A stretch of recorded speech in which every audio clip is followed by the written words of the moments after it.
মালিক হিন্দু নাস, ইলা হিন্দু নাস। ও যে শুধুমাত্র আল্লাহর সাথে বেয়াদবি করছে তা নয়, কোরআনকেও চরম অপমান করেছে। এবার শোনাই আপনাদের এই বেয়াদব কোরআনের ব্যাপারে কি বলে। সূরা নাসের মধ্যে এত নাচ কেন? আরে নাচতে কইছে, এইজন্যই তো এত নাচ। নাস মানে হচ্ছে মানুষ, সেটাকে তুমি বলাচ্ছ নাচ। আল্লাহ নাকি তাকে নাচতে বলছে? এত বড় দুঃসাহস, অগাছির দায়, আর আপনি একজন মুসলমান বলে এটা আপনি মেনে নেন?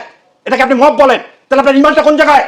গতকাল এক ভিডিও দেখলাম, তিনি বলতেছে যে আল্লাহ কোরআনে নাচতে কইছে। কি করতে কইছে?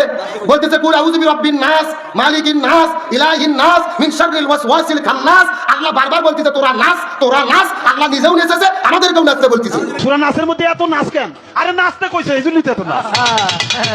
কুল আউযু বিরাব্বিন নাস, মালিক হিন্দু নাস, ইলা হিন্দু নাস। হ্যাঁ, মিন শাররিল ওয়াসওয়াসিল খান্নাস, আল্লাযী ফি সুদুরিন নাস, মিনাল জিন্নাতি ওয়ান নাস। ফি সুদুরিন দেও নাচ কইছে। এবার আবুল সরকারের বিরুদ্ধে আরো একটি মামলা হতে পারে। আসসালামু আলাইকুম সম্মানিত ভিউয়ার্স, ভিডিওটা যে যেখান থেকে প্লে করেছেন তাদেরকে অসংখ্য অসংখ্য ধন্যবাদ। সম্মানিত ভিউয়ার্স, আবুল সরকার কিন্তু আবারও আরেকটি মামলা তার নামে হতে যাচ্ছে। কেন হতে যাচ্ছে? তিনি বাউল গানে গিয়ে এবার সূরা নাস নিয়েও মজা করেছে। সম্মানিত ভিউয়ার্স, এবার আবুল সরকার কঠিনভাবে কিন্তু ফেসে যাচ্ছে। আমি আপনাদেরকে কয়েকটা ভিডিও দেখাচ্ছি, ভিডিওগুলা দেখে সম্মানিত ভিউয়ার্স আপনাদের মূল্যবান মন্তব্য কমেন্টে কমেন্ট করে জানাবেন। সম্মানিত ভিউয়ার্স, এই আবুল সরকার শুধু আল্লাহকে নিয়েই মজা করে নাই, বরং কুরআনের সূরা নিয়েও মজা করেছে। সম্মানিত ভিউয়ার্স, তাকে নিয়ে এখন বেশ আলোচনা এবং সমালোচনা চলতেছে। তার বিরুদ্ধে আরেকটি মামলাও কিন্তু হতে পারে। আমি আপনাদেরকে কিছু গুরুত্বপূর্ণ ভিডিও দেখাচ্ছি, রিকোয়েস্ট করছি ভিডিওগুলা দেখে আপনাদের মূল্যবান মন্তব্য কমেন্ট করে কমেন্টে জানিয়ে যাবেন যে আসলে আবুল সরকার কতটুকু ভালো মানুষ। সম্মানিত ভিউয়ার্স, চলেন আগে ভিডিওগুলা দেখে আসি। কুল আউযু বিরাব্বিন নাস, মালিক হিন্দু নাস, ইলা হিন্দু নাস। হ্যাঁ, মিন শাররিল ওয়াসওয়াসিল খান্নাস, আল্লাযী ফি সুদুরিন নাস, মিনাল জিন্নাতি ওয়ান নাস। ফি সুদুরিন দেও নাচ কইছে। কেমনে সহ্য করবেন বলেন? কুল আউযু বিরাব্বিন নাস মানে কি? আমি আশ্রয় চাচ্ছি মানুষের রব আল্লাহর কাছে। আর ও বলে কুল আউযু বিরাব্বিন নাস, এত নাচ এজন্য বলছে, এজন্য মানুষকে নাকি আল্লাহ নাচতে বলছে। আমরা স্পষ্ট বার্তা দিতে চাই, কোরআনের বিরুদ্ধে বিরুদ্ধাচরণ করা, আল্লাহর বিরুদ্ধে বিরুদ্ধাচরণ করা, আল্লাহর শানে বেয়াদবিমূলক শব্দ চয়ন করা, রাসূলের শানে কটূক্তি করা, রাসূলের পবিত্র চরিত্রে কলঙ্ক লেপন করা, এটা যদি তোদের বাক স্বাধীনতা হয়, তোদের জিহ্বাকে ছিঁড়ে ফেলা মুসলিম জনতার হাতের স্বাধীনতা। এই বেয়াদবের শাস্তি যদি আপনারা দিতে ব্যর্থ হন, মুসলিম জনতার কাছে ছেড়ে দেন, ওই বেয়াদবের জিহ্বাকে ছিঁড়ে ফেলা হবে। জি, আপনার ইমানটা কোন জায়গায় আগে বলেন আপনারা? যে এই দেশের মুসলিম জনগণ যেখানে 90%, সেখানে একটা মানুষ এরকম করতে পারে? জারিগানের নামে জারিগানের সাবজেক্ট নাই, মানুষের সুন্দর মেয়েকে তুলে নিয়ে গেলেন আপনি, কৃত্রিম ভাবে কালোবাজারি করে বাংলাদেশের দুর্ভিক্ষ করলেন, এবং তখন তার মন্ত্রীদের নাম আসলো বোতল মন্ত্রী, কারণ তখন তারা ড্রিঙ্ক করে পড়ে থাকতো, আর দেশের মানুষ না খেয়ে মারা যেত। দেশের মানুষ জাল দিয়ে নিজের লজ্জা নিবারণ করতো। সেটা মত 36শে জুলাই মত না। যে জাজমেন্ট দিয়ে যে জজ জুডিশিয়াল কিলিং করে, তাকে আপনি কিভাবে সরাবেন? বললেন প্রসিডিওরের কথা, প্রসিডিওরকে অনেক আগে হত্যা করে ফেলে দিয়েছেন। প্রসিডিওরের কথা ওই যে বলে না, তোমার বিচার করবো যারা, আজ জেগেছে সেই জনতা। আজকে জুলাই ম্যান্ডেটটা কি ছিল? সংস্কার করা। জুলাই তো 3টে ম্যান্ডেট, বিচার, সংস্কার আর নির্বাচন। আপনি দেখেন শেখ হাসিনা কি করলো? জুডিশিয়াল কিলিং করলো। শেখ হাসিনা কি বললো? যে 57 জন মিলিটারি অফিসারকে হত্যা করলো, করে বললো যে খালেদা জিয়ার বাড়ি ঘুরে ওখানে ফ্ল্যাট করে 57 জন অফিসারদেরকে দেওয়া হবে। একটা অফিসারকে দেওয়া হয়নি একটা ফ্ল্যাট। আপনি আছেন যে শেখ হাসিনা শাপলা চত্বরে হাজার হাজার ছেলে পেলেকে, ছোট ছোট নিরীহ ছেলে পেলেকে, কামেল মাদ্রাসা, তাদেরকে হত্যা করে ফেলে দেওয়া হলো। সেটা মত। আপনি আসেন সে কি করলো? মিথ্যাচারী দিয়ে শেখ সাহেবের মতো একটা নিকৃষ্ট মানুষকে নবী পর্যায়ে নিয়ে যাওয়ার চেষ্টা করলো। সেটা মত। আর এই শুরু হলো কোথা থেকে? 32 থেকে। আবার আপনাকে জিজ্ঞাসা করি, 32-এ 6,000 টাকা শেখ মুজিব, একটা সামান্য ইন্স্যুরেন্স কর্মচারী, একটা ইন্স্যুরেন্স কর্মচারী 6,000 টাকা কোথায় পাইলো? ওই জমি কেনার জন্য। দোতলা বাড়ি করার কোথায় টাকা পাইলো? পাকিস্তান সরকার থেকে টাকা নিয়ে সেই দোতলা বাড়ি করলো। এই মিথ্যাচার, এটার নাম মত। এই মিথ্যাচারকে ভেঙে ফেলে দেওয়ার জন্য আমার সন্তানেরা বুকের তাজা রক্ত দিল, মুগ্ধরা তাজা রক্ত দিল। আর সেটাকে যদি আপনি আজকে মববাজি বলেন, তাহলে আজকে আপনি এখানে বসে থেকে যে কথা বলতেছি, আমাদের সাথে নিজেদের সাথে প্রতারণা হবে, আমাদের সাথে। আর আপনি যেটা বলেন সরকার গঠন হয়েছে, 5 থেকে 8 তারিখ পর্যন্ত কোনো সরকার ছিল না। পুলিশ আপনি দেখছেন তারপরের বিষয় না বলতেছি, আয়নাঘর থেকে শুরু করে সব জায়গায় নিয়ে গেছে। সারা পৃথিবীতে আপনি ইতিহাস দেখেন। সেদিন আপনি এখন বলেন যে শেখ মুজিবের যত মূর্তি এখানে ছিল, শেখ মুজিবের জন্ম শতবার্ষিকীর নামে যে হাজার হাজার কোটি টাকা লুট করা হয়েছে, আপনি বলেন শেখ মুজিবের মূর্তি ভেঙে কি হবে? ওটা তো মব। শেখ মুজিবের মূর্তিগুলো ভাঙার দরকার কি ছিল? সরকার আসতো তারপর ভেঙে দিত। পৃথিবীতে কোনোদিন নাৎসিজমকে কোনোদিন জনগণ সবসময় ধ্বংস করছে। মুসলিনি, হিটলার থেকে শুরু করে কাটটা এবং জামানে আদৌ নাৎসিবাদীর জন্য যদি কোনো উপাদান আপনার কাছে থাকে, আপনার শাস্তি হচ্ছে মৃত্যুদণ্ড। যে আতুর ঘর 32 সে আতুরকে ভেঙে দেওয়ার কথা আপনি মত বলেন কিভাবে? জি আপনি যে বললেন একটু না, তারপর কথা দাঁড়ান, আপনারা বলতেছেন কি যে জামিন হচ্ছে না, তার মানে আজকে রেফাত সাহেব বাংলাদেশের প্রধান বিচারপতি, তার বাবার নাম কি? সৈয়দ ইশতিয়াক সাহেব, যিনি তত্ত্বাবধায়ক ব্যবস্থা বিল রচনা করে দিয়েছিলেন। আপনি এই অভ্যুত্থানের ফসলে যে বিচার ব্যবস্থা তৈরি হয়েছে, আপনি সেই বিচার ব্যবস্থা ফজলুর রহমান যেমন বলতেছে আমি মানি না ট্রাইব্যুনালকে, আপনিও তখন বলতেছেন আমার সাংবাদিককে মিথ্যা মামলায় যদি জড়িত করে, তো একটা মামলা দেখেন না আপনার পত্রিকা রিপোর্টে। আপনার এই যে আজকে এই কথা প্রসঙ্গে 71-এ আমাদের মতো লোককে করে ডাকা হতো না, আমাদের মতো লোকের নিষিদ্ধ ছিল 16টা টিভি স্টেশনে, আমরা গত 15 বছর নিষিদ্ধ ছিলাম, কথা বলা তো দূরে থাকো, ওইসব টিভি স্টেশনের জীবনে দেখাই হতো না। এই ছিল, তারা পালালো কেন? শ্যামলরা পালালো কেন? আমি আর জাতির সামনে আরো একটা কথা বলে দিই যে শেখ হাসিনা আসার 13 দিনের মাথায় জিয়াউর রহমানকে হত্যা করা হলো, এবং শেখ হাসিনা সেদিন কেন আখাউড়া দিয়ে ইন্ডিয়াতে পালা যেতে চাইছিল? কেন? আজকে আপনারা এইসব কথা বলেন না। আপনারা ছাত্রদের যে ভূমিকা, সেই ভূমিকাকে অস্বীকার করে এটাকে মব বানার ষড়যন্ত্র কেন আছে? তৌহিদি জনতা, আমরা 3জন তৌহিদি জনতা না? আমার আপনার না আল্লাহ সম্পর্কে যখন কেউ বাজে কথা বলে, কেন লালন সাহেব তো কোনো গান নিয়ে খাতার মধ্যে অতিন পাখি কেউ কোনো কথা বলছে? কেউ কোনো কথা বলছে? তোমার হঠাৎ করে কোনো দাওয়া নাই, কিছু নাই, তুমি নাচ মানে হচ্ছে মানুষ, সেটাকে তুমি বাড়াচ্ছ নাচ। আল্লাহ নাকি তাকে নাচতে বলছে? এত বড় দুঃসাহস অগাছির দায়, আর আপনি একজন মুসলমান বলে এটা আপনি মেনে নেন, এটাকে আপনি মব বলেন? তাহলে আপনার ইমানটা কোন জায়গায়? জি আপনার ইমানটা কোন জায়গায় আগে বলেন আপনারা। যে এই দেশের মুসলিম জনগণ যেখানে 90%, সেখানে একটা মানুষ এরকম করতে পারে? জারিগানের নামে, কেন জারিগানের আর্ট সাবজেক্ট নাই? দেহতত্ত্ব নিয়ে আর্ট সাবজেক্ট নাই কেন? ইয়া মারা গেল কি গান গাইতে গেছে? আপনি তাই বলে তো না আপনি তাহলে হাতে কেউ তো আইন নাই নাকি? আপনি 32 নম্বর যে ভেঙে দেওয়াকে আপনি কি বলবেন? 32-এ কোনো লোককে মারা গেছে? কোনো লোক ছিল ওখানে? 32-এ একটা লোক মারা গেছে, একটা বিল্ডিং ভেঙে দেওয়া হয়েছে যেটা স্বৈরাচারের মনস্টারের প্রতীক। আপনি তাকে কিভাবে আপনি বলতেছেন যে এটা যদি আপনি না, তাহলে আপনি এই কথা বলতে পারেন সেখান থেকে উত্থান করলেন, এটা অন্যায়। আপনি তো এটাও বলতে পারেন যে পুলিশের গাড়ির সামনে বুক পেতে দিচ্ছে, এটা অন্যায়, আইন শৃঙ্খলা আপনি নিজের হাতে তুলে নিছেন। আপনি তো এটাও তো বলতে, ছোট ছোট বাচ্চারা যে হাতে লাঠি নিয়ে যে রাস্তায় বেরোচ্ছে, এটাও তো অন্যায়। বাংলাদেশে হাজারো ইমানদারদের ইমান ধ্বংস করে দিচ্ছে এই তথাকথিত বাউল শিল্পী নামের কিছু বাউলেরা। তার মধ্যে গত কয়েকদিন আগে দেখেছেন অনলাইনের ভেতরে একটা বাউল শিল্পীর নাম হলো মহারাজ আবুল সরকার। একটা মঞ্চে গান গাইতে যেয়ে বলেছে যে আল্লাহর আগাও নাই, আল্লাহর পাশাও নাই। নাউজুবিল্লাহ বলেন। মানে বলতেছে আমি আল্লাহর আগা পাশা খুঁজে পাই না। কখন কি বলে তার ঠিক নেই।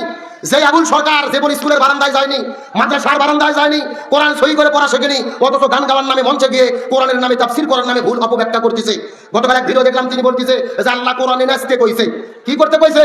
বলতেছে কুল আউযু বিরাব্বিন নাস মালিকিন নাস ইলাহিন নাস মিন শাররিল ওয়াসওয়াসিল খান্নাস। আল্লাহ বারবার বলতেছে তোরা নাচ, তোরা নাচ। আল্লাহ নিজেও নেচেছে, আমাদেরকেও নাচতে বলতেছে। জোরে বলেন নাউজুবিল্লাহ। এখন চিৎকার করে বলেন নাচ শব্দের অর্থ কি? মানুষ ধরে বলে নাচ অর্থ কি? আরো ব্যাখ্যা দিচ্ছে যে আল্লাহ নাকি নাচতে কইছে। এই বলে কোমর দুলাইয়া নাচতেছে। এই যে হাসি ঠাট্টা করে করে কোরআনের ভুল ব্যাখ্যা করে হাজারো মানুষের ঈমান আকীদা নষ্ট করে দিচ্ছে, এদের ব্যাপারে ব্যবস্থা নেওয়ার দরকার আছে না নাই? পবিত্র কোরআনকে কটাক্ষ করেছে, অবমাননা করেছে, আল্লাহর মান এবং শান ইজ্জতের সাথে অপমান করেছে। এই আবুল সরকারকে শুধু গ্রেফতার নয়, একে ফাঁসির দড়িতে ঝুলানো দরকার। অথচ বাংলাদেশের তথাকথিত কিছু বুদ্ধিজীবী পরাত মজার, এরা বুদ্ধিজীবী না বুদ্ধি প্রতিবন্ধী আমি বুঝিলে মনে হচ্ছে এদের বিবেকে শয়তান প্রসব করছে। যেই লোক বললো আল্লাহর আগা নাই পাশা নাই, সেই বক্তব্যের প্রতিবাদ না করে বলতেছে আবুল সরকারকে কেন গ্রেফতার করা হলো? আবুলকে গ্রেফতার করা মানে আমাকেই গ্রেফতার করা। খালেদা জিয়াকে গ্রেফতার করা হলো, তখন তুমি এমন বক্তব্য দিলে না। আল্লামা সাইদিকে গ্রেফতার করা হলো, তখন এমন বক্তব্য দিলে না। এখন বলতেছো আবুলকে গ্রেফতার করা মানে আমাকে গ্রেফতার করা। তার মানে বোঝা গেল তলে তলে তোমার সম্পর্ক ভণ্ড নাস্তিকদের সাথে। এ পরিষ্কার কথা। যারা আল্লাহর আগা নাই পাশা নাই বলে কুপুরি করেছে, এদের পক্ষে যারা দাঁড়িয়েছে এরাও প্রকাশ্য কুপুরি করেছে। আর মির্জা ফখরুল ইসলাম সাহেব আবার বলেছেন যে বাউল শিল্পীদের উপরে হামলা মানে বাঙালি জাতীয় সত্তার উপরে হামলা করা। আল্লাহকে যাতা বললো, তখন তোমাদের অন্তরে মায়া হলো না? আবুলের জন্য এত মায়া, তার মানে বোঝা যায় এদের কাছে আল্লাহর চাইতে আবুলের দাম বেশি। কথা বল না, এটা জাতির কাছে পরিষ্কার হতে হবে, ইমানের দাবি।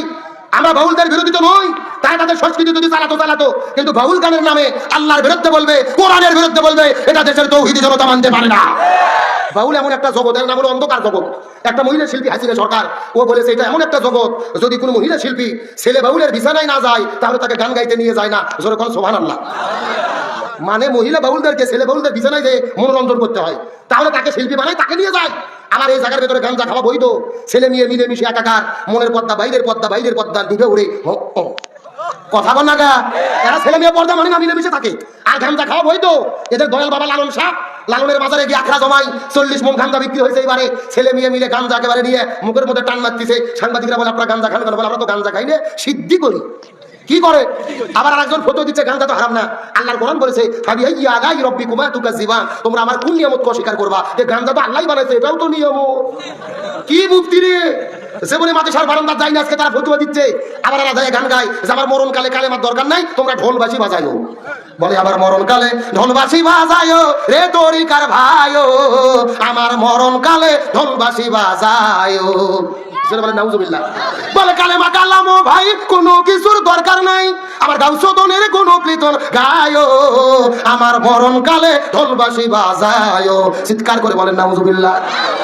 আমার নবী হাদিস শরীফের মধ্যে বলেন মান কানা আখিরু কালামিহি লা ইলাহা ইল্লাল্লাহ, মৃত্যুর সময় যারা কালেমা পড়তে পারবে, এক কালেমা রসিলা করে আল্লাহ তাদেরকে জান্নাতের মেহমান বানাইয়া দেবে। অথচ যারা বলে কালেমার দরকার নাই, ঢোল তবলা বাজাইয়া কবরে দিও, এরা ভণ্ড ছাড়া কিছু হতে পারে না। বলেন কালেমার দরকার আছে না নাই? এদের ঢোল তবলা বাজে বাজে কবরে ঢুকে ফেরেশতারা বাটাম নিয়ে রেডি হয়ে আছে। কথা কন না কে? মানে ঢোলত বাড়ি যত স্পিডে মারবে এদের কবরে ততবার স্পিডে হবে। আল্লাহ তাআলা এই জাহেল থেকে আমাদের হেফাজত করুক, বলেন আমিন। আলোচনা কি চলবে? তাহলে চিৎকার করে বলেন নবীজির জীবন আদর্শ মানা ফরজ করেছেন কি? আর যদি বলেন আমার বন্ধুগণ মুসলমান ভাইরা গভীর মনোযোগ লক্ষ্য করুন, কোন দিকে নজর নাই, কোন দিকে তাকাতাকি নাই।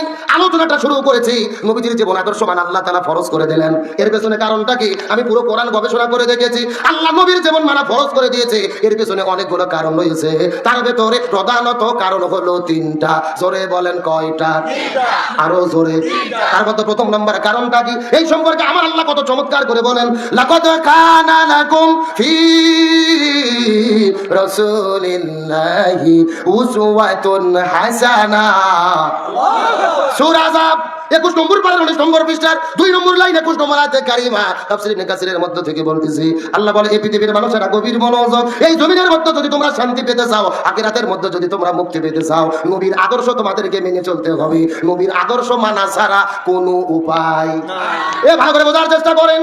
ইমাম বুখারী রাহমাতুল্লাহ আলাইহি বুখারী শরীফ লেখার আগে এই জমিনের মধ্যে একটা কিতাব লিখেছিলেন, যে কিতাবের নাম হলেন আল আদাবুল মুফরাদ। ওই কিতাবের মধ্যে তিনি বর্ণনা করে বলেন, হাশরের ময়দানে আল্লাহ 6 প্রকার মানুষদেরকে বিনা হিসেবে জাহান্নামের মধ্যে দেবে। তার মধ্যে প্রথম নম্বর প্রকার হলো তারা যারা জমিনের ভেতরে নবীকে বাদ দিয়ে অন্য কারো আদর্শ গ্রহণ করেছে।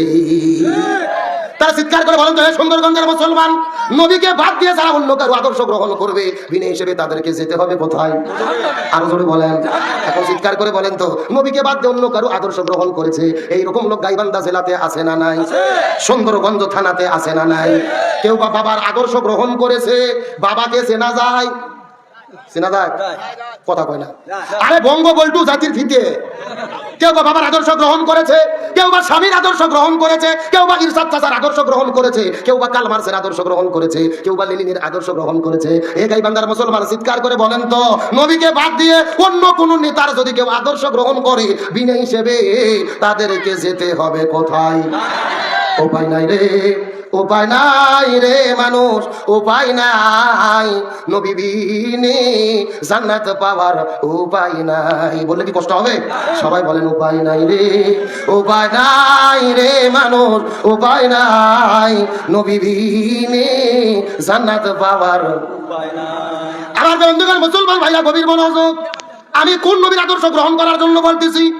যেই নবী যে হাদিস শরীফের মধ্যে বর্ণনা করে বলেন, মান তাশাব্বাহা বিকওম ফাহুয়া মিনহুম, যার সঙ্গে যার মহব্বত তার সঙ্গে তার কিয়ামত। হাদিসের ব্যাখ্যায় মুহাদ্দিসগণ বলেন, এই দুনিয়ার ভেতরে যে যেই দল করবে ওই দলের সাথেই তার হাসর নাসর হবে।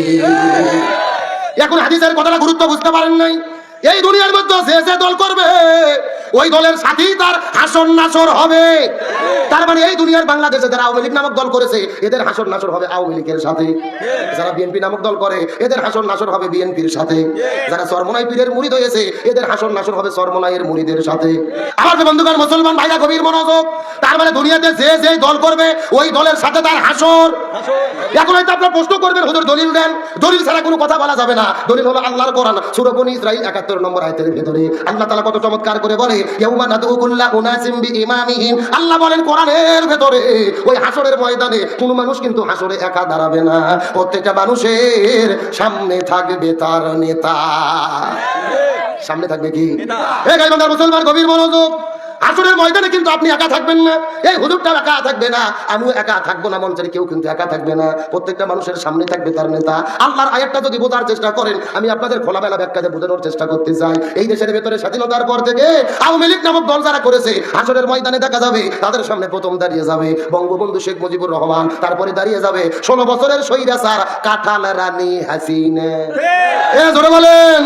এরপরে ওবায়দুল কাদের, অন্যান্য নেতা কর্মী, এই দেশের মধ্যে বিএনপি নামক দল যে ভাইরা করে, আসরের ময়দানে লক্ষ্য করে দেখা যাবে তাদের সামনে প্রথম দাঁড়িয়ে যাবে শহীদ প্রেসিডেন্ট জিয়াউর রহমান, তারপরে ম্যাডাম খালেদা জিয়া, তারেক জিয়া, মির্জা ফখরুল ইসলাম আলমগীর, তারপরে অন্যান্য নেতা কর্মী। এই দেশের ভেতরে যারা জাতীয় পার্টি নামক দল করেছে, আসরের ময়দানে দেখা যাবে তাদের সামনে প্রথম দাঁড়িয়ে যাবে হোসাইন মোহাম্মদ এরশাদ, তারপরে রৌশন এরশাদ, জিএম কাদের, অন্যান্য নেতা কর্মী। এই দেশের মধ্যে চরমোনাই পীরের যারা মুরিদ হয়েছে, আসরের ময়দানে দেখা যাবে তাদের সামনে প্রথম দাঁড়িয়ে যাবে মরহুম পীর সাহেব হুজুর, তারপরে মুফতি রিজাউল করিম, ফয়জুল করিম, তারপরে অন্যান্য নেতা কর্মী। এই দেশের মধ্যে জামাত ইসলাম নামক যারা দল করে, আসরের ময়দানে দেখা যাবে তাদের সামনে প্রথম দাঁড়িয়ে যাবে এই দলের প্রতিষ্ঠাতা আল্লামা সৈয়দ আবুল আলা মাওদুদী রাহিমাহুল্লাহ, তারপরে মাওলানা মতিউর রহমান নিজামী, অধ্যাপক গোলাম আজম, তারপরে দাঁড়িয়ে যাবে কোরআনের ফাঁকি শহীদ আল্লামা দিলওয়ার হোসাইন সাইদি, এরপর আমির জামাত ডক্টর শফিকুর রহমান, তারপরে অন্যান্য নেতা, তারপরে কর্মী। আল্লাহর আয়াতটা ভালো করে বোঝার চেষ্টা করবেন। এই দুনিয়ার মধ্যে যে যে দল করবে, যে যে নেতার পেছনে ঘুরবে, ওই নেতাকেই কিন্তু হাসরের ময়দানে আল্লাহ তাআলা তার সামনে দাঁড়ায়া দেবে। এখন এই আয়াতটা নিজেদের জীবনের সঙ্গে মিল করার চেষ্টা করেন। এই দুনিয়ার ভেতরে এমন নেতার পেছনে আপনি ঘুরেছেন, এমন দল আপনি করেছেন, যেই দলের নেতা কর্মী জনগণের চাল ডাল গম চুরি করে খায়, রাস্তা করার দায়িত্ব পাইলে রড বালু সিমেন্ট চুরি করে খায়, ব্রিজ করার দায়িত্ব পাইলে রডের বদলে বাঁশ ঢুকে দেয়, দেশের টাকা চুরি করে বিদেশে নিয়ে যায়, আলেমদেরকে জেলের মধ্যে বন্দী করে। এমন নেতার পেছনে যদি ঘুরে থাকেন, আল্লাহর কোরআন বলতেছে তাহলে আপনারা ধরা খাইয়ে বসে আছেন। কথা বলেন, কথা বলেন। এই নেতা মানে দুনিয়ার বিষয় নয়। এই দুনিয়াতে যাকে নেতা মানবেন, হাসরের ময়দানে তাকে সামনে পাবেন।